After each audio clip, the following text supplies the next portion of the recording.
لنډه کیسه پټه مینه. د تل په څېرې د ونې په ډډه څه ولیکل. بیا همدې ونې ته تکیه شو. بره یې د اسمان خوا ته وکتل. د ونې په یو څانګه کې 2 جوړه مرغۍ ناستې وي. د په شونډو د ناهیلۍ مسکا راغله او سترګې له اوښکو ډکې شوې. په دردېدلي اواز دا زمزمه وکړه: پیدا دې کړو یو ځای دې نه کړو، خالقه خدایه ما ته مرګ راکړه چې زما. له زمزمې سره سم مرغۍ والوتې او له خاخ نه یوه ژېړه پاڼه د په څنګ کې را پرېوته. پاڼې ته یې وکتل او بې اختیاره په ژړا شو. ځان ته یې وویل: پاسون خانه، ستا د ژوند پاڼه هم ژېړه شوې او یو ورځ به همداسې را پرېوځي. د ماښام تیاره هم خوره شوه. دا د کور په طرف روان شو. ماښام یې مور ته د تګ خبره بیا ور یاده کړه. هغې ورته وویل: پاسونه زویه، ولې مې خاورې په سر کوي؟ ولې دلته څه کمی دی چې ته غواړې خارج ته لاړ شې؟ پاسون دواړه پښې په یوه موزه کې دننه کړې وي. ویې ویل: ګوره مورې، که ته مې پلار ته نه وایې، دا ځل زه ورته وایم. زه خپله وایم ورته، خو نور دلته نه پاتې کېږم. د سهار له خوبه ناوخته پاڅېد. په خپل ځای کې له هماغسې پروت و چې د خندا غږ یې تر غوږ شو. د کړکۍ پرده یې لرې کړه. ګوري چې وړانګه راغلې. له ببو سره په کټ کې ناسته د وچای سکي. سور ټیکری او سرې جامې یې اغوستې وي. له سپینو مړوندونو یې ساعت ته وکړی و. نری پستو شونډو ته یې تت سور رنګ ورکړی و. د خرمایي ویښتانو یو تار یې په سپین مخ ټالۍ وهلې. له خندا سره به په غومبورو کې جوړه کندې جوړېدې. پاسون لاس تر زنې کېناست او د وړانګې ښایست ته یې کتل. د خدای د دغه قدرتونو تماشه یې کوله او د وړانګې په سترګو کې د ډېرې خندا نه اوښکې راغلې. ټیکری له سره پرېوت او تر ډېرې غاړه کې پروت و. پاسون کړکۍ بنده کړه. پرده یې کش کړه. ویې ویل: زه نو ولې ورته ګورم؟ زما خو نه خوښېږي.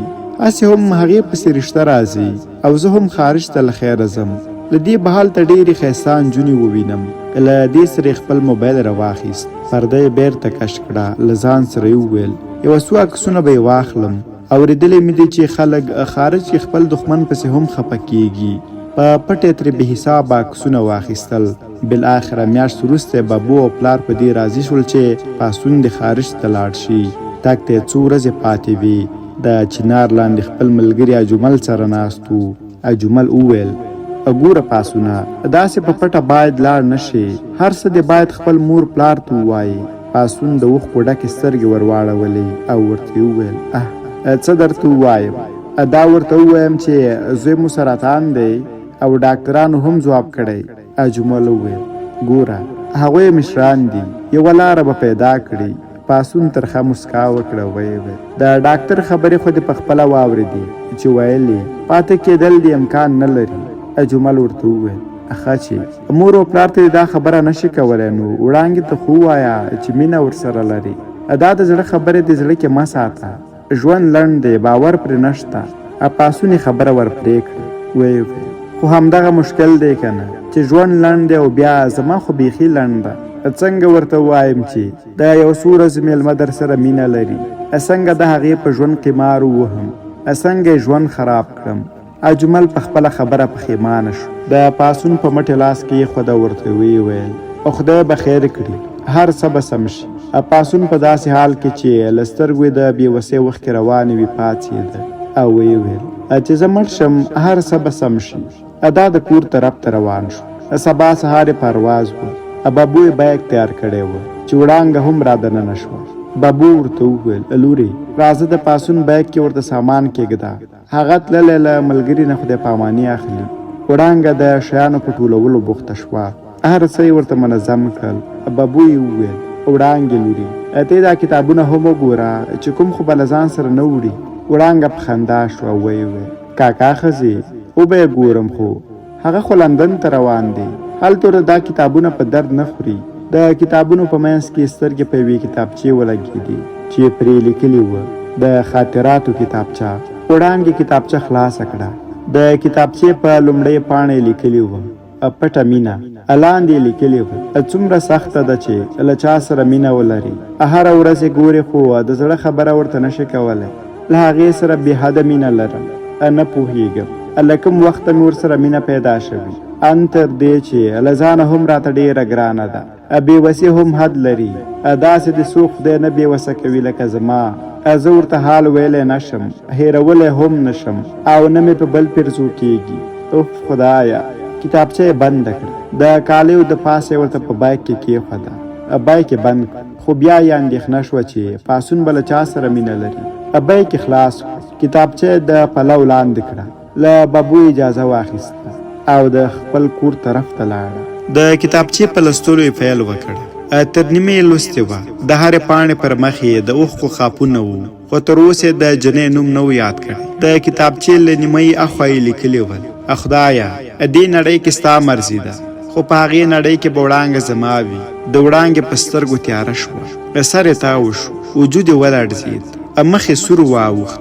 کتابچه له لاسونو وغورځېده، شیبه خاموشه وه او اوښکو یې مخ باندې لارې جوړې کړې وې. ځان سره یې وویل: شاید بله وړانګه وي، یوازې خو زه وړانګه نه یم. شاید لیک مې سم نه وي لوستی، د بل چا نوم به وي. زړه نازړی کتابچه راواخیسته، له هماغه ځایه یې پیل وکړ: خدایه، له تا نه وروسته ډېره مینه له وړانګې سره لرم. هغه مې نړۍ ده. یا ربه، هغه چې هر چیرې وي، هر چا سره وي، زما نیمګړی ژوند او خوشحالي ټولې هغې ته ورکړه. وړانګه پورته شوه، د کوټې دروازه یې بنده کړه او ښه په زوره زوره یې وژړل. د کتابچې پاڼې یې واړوله، لیکلي ول: ای د کائناتو رب، له تا مې ګیله نه کېږي چې ولې دې په سرطان اخته کړی یم. پوهېږم ستا هر کار کې رحمت وي. ای رحیم او کریم رب، یوه کوچنۍ ګیله درنه لرم. خدایه، چې ژوند مې لنډ و نو بیا دې ولې په چا مین کړم؟ ولې دې د وړانګې په مقابل کې احساس راکړو؟ ولې خدایه، ولې؟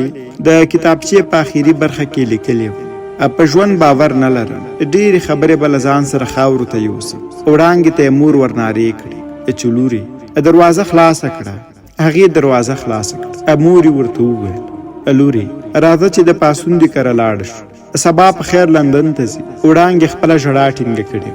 مور ته یې وویل: مورې، ته لاړه شه، زه به یې سهار ووینم. د کتابچې پاتې برخه کې وړانګې ورته ولیکل: هی لیونیه، یو ځل، فقط یو ځل خو به د له تګ نه مخکې راته ویلې وه چې مینه را سره لري. اوس نه ستا د تللو مخه نیولی شم او نه درته د زړه حال ویلی شم، خو دا واده در سره کوم. که چېرته ته لندن کې 10 کاله هم تېر کړې، زه به دې په تمه ناسته یم. ستا وړانګه. کتابچه یې بنده کړه، له ځان سره یې وویل: سبا به یې د خدای پامانۍ په وخت کې ورکړم. پاسون مور او پلار یې راغله، خپلوان تر ناوخته سره ناست وو. سهار وختي ببو راغله چې پاسون له خوبه پاڅوي. 2-3 غږونه یې پرې وکړل. پاسون هېڅ نه وایي. ببو یې خوا کې په زنګنو کې ناسته چې له مخه یې کمپله لرې کړه. ګوري چې د پاسون ټول ګریوان په وینو رنګ ده او موبایل کې د وړانګې عکس ده. ببو چغې کړې: وا د پاسون پلار! وړانګه چې همدا اوس را دننه شوې وه، له چغې سره سمې پښو او لاسو کار پرېښود. کتابچه یې له لاسه وولېده. په ناهیلۍ سره د پاسون خواته روانه شو. سر ته یې کېناسته او په ژړغوني غږ یې وویل: زه راغلم. پاسونه، ستا وړانګه خبره را سره وکړه. هیله کو. پاسونه هیله کو. کورنۍ پاسون تر روغتونه ورسوه. ډاکټرانو د پاسون خواته منډې کړې چې لاس را جګ کړه. ویې ویل: بخښنه غواړم، ناوخته شوې ده. مریض مو خپل ژوند له لاسه ورکړی. وړانګې په چغو چغو د کتابچې خواته منډې کړې. کتابچه یې را جګه کړه، په زړه پورې کلک ونیوله. ساه یې لنډه لنډه کېده چې یو ناڅاپه راوغورځېد. ډاکټران په منډه د دې خواته راغله چې د وړانګې نفس یې وکتو. په خواشینۍ سره یې خپل سر ټیټ ونیو او ویې وړانګې هم خپل ژوند له لاسه ورکړ. د لنډې کیسې پای.